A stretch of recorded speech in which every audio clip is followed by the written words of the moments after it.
Wahuya muche kimukoro anuwe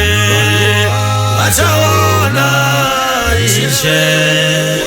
wekudenga rano kozomutsa ari kumakuwa kuti aonekwe wose vakachena zvinuwe zvatinoona zvose sezvichata makombowe mabako zita nyungudika suwawe richasimamawe mweziwe uchapera vakaiba chaiwa vekuvanda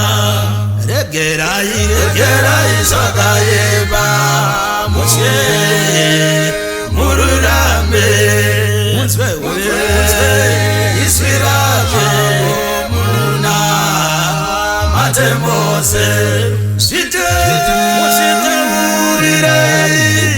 musayenetsitsare inguva chiuya ugamuchire mucheki wasvika nehondo iuru hondowe inovira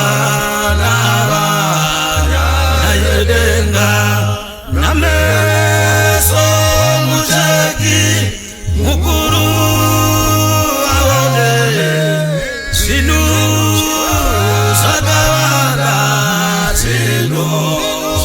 zvakashata vatadzi vanokutya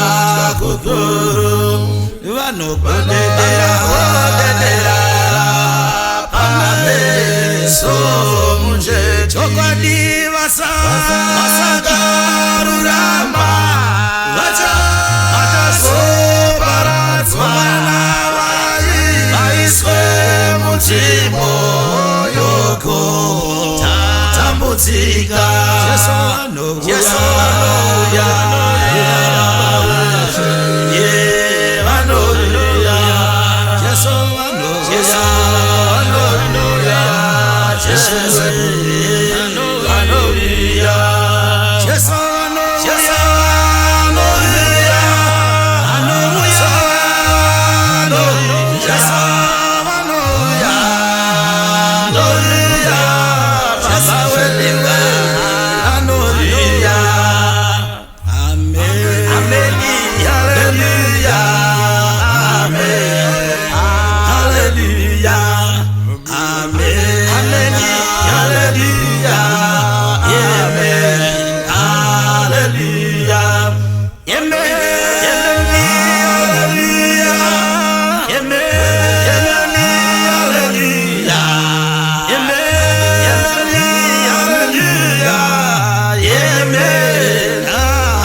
Amen.